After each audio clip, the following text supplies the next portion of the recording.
here are all of the bulbs that we're going to be making into a bulb lawn.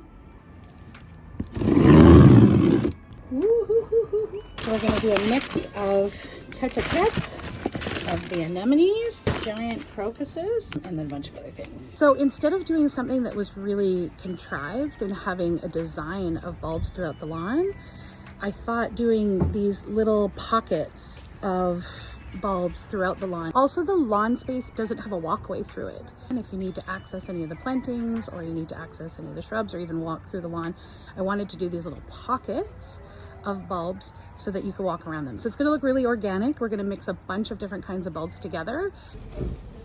We're looking at how there is natural depressions with poor drainage in the lawn and making those shapes so that we can grade and level the lawn and also work with providing some better drainage.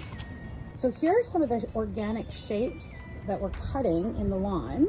When we put the bulbs in, we'll put the soil on over top, and then I'm going to add soil and add some grass seed on top of it.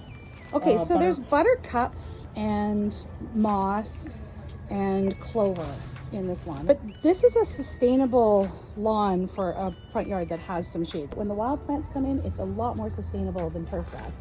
So I'm not taking those out, which might drive some people crazy, but the diversity of these plants means that the lawn is going to be thicker, more sustainable, and provide better drainage overall.